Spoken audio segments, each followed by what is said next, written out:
Okay. So we're on the pink stuff.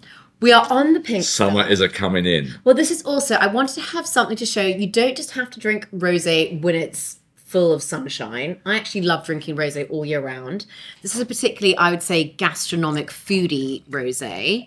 The colour might scare some people, but because it's slightly, how would you describe that pink? Non-pink. I would describe that as professional, professional, trendy pink. In other words, the wine probably wanted to have a much pinker colour than that, but that's the colour of Provence rosé, so that's what everyone makes. No. And it's what you make the wine that colour, it's immediately worth 2 or 3 quid more. If you make it its real colour, which is probably quite a full pink, they really have this trouble in places like Australia, Chile, Argentina, New Zealand, where the ultraviolet penetration makes the grapes really burst with colour. The skins are really full of colour. It's difficult to make a wine like this without having to sort of carbon filter it. To make wine like this I suspect is from rather a good producer they probably made a wine like this by hardly pressing it at all. Well, you're right, because it looks like it could be from Provence, but it is not. It'll have 3 times as much flavour and be less expensive. Exactly. And I want to champion the Languedoc, which I think is a really underappreciated region. I thought you would. I completely agree. So, this is Syrah Grenache from Saint-Chinian. Oh, lovely.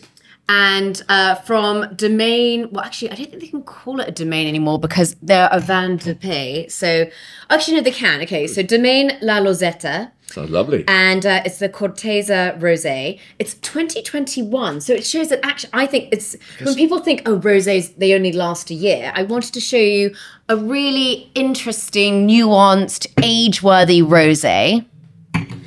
I know, it's happy and stuffing. It immediately smells as though it's got proper grapes in there. Mm-hmm. Provence smells as though it's got a proper marketing budget.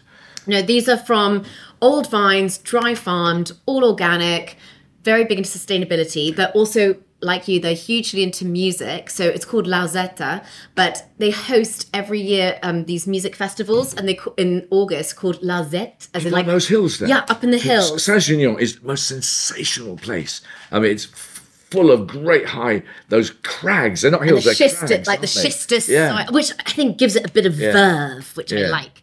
No, it's a real. I'm so delighted. Excited. Yeah, I thought this would be a fun one. I thought, You smell it and you think, this is proper wine. Mm-hmm. I don't have to ask you, can I put some Angostura in it?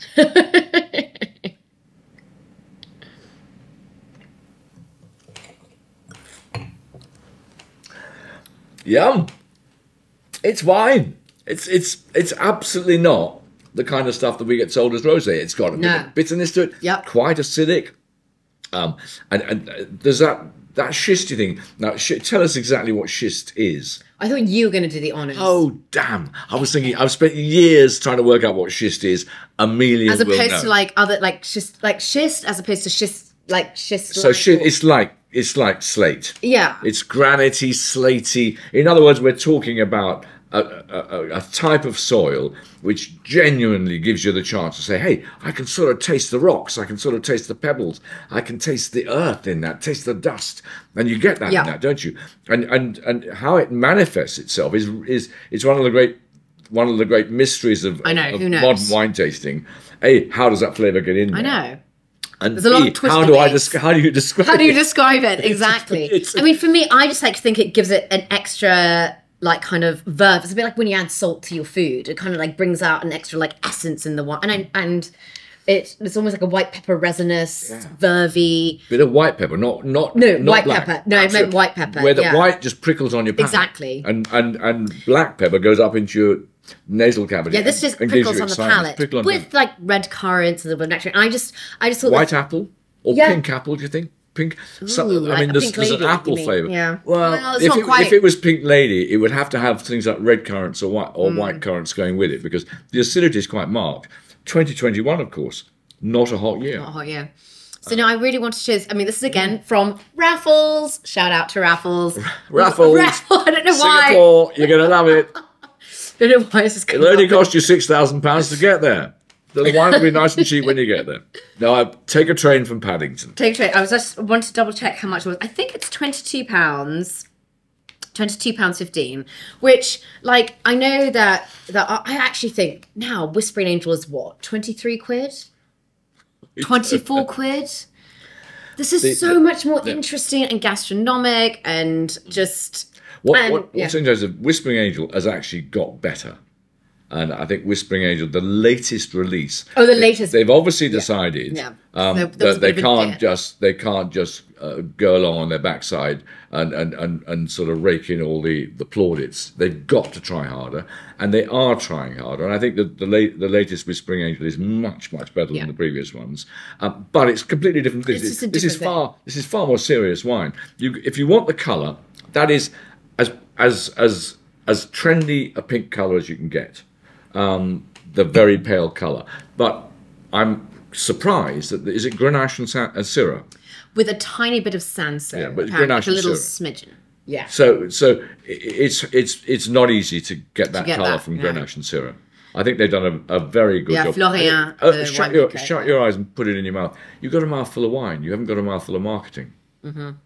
No, and I love the story. It's actually the vineyards were bought in 2015 by an English guy, Tom Hills, and then he employed a Norman winemaker, Florian, who's worked around the world. And so it hasn't been going for that long, but they just work with these like old vines, dry farmed, very organic, into sustainability, and making, I think, really elegant and different kind of rosé. And those villages of the Languedoc are full of potentially wonderful vineyard sites, which bit by bit people are making great wine out of, but it's taking a long time, isn't it? 10 or 15 years ago, 20 years ago, I was writing, the Languedoc is the new world on the Med. It's all happening. And it's been really slow, because actually, the new world idea, lovely cheap Chardonnay, lovely cheap Cabernet, didn't really work.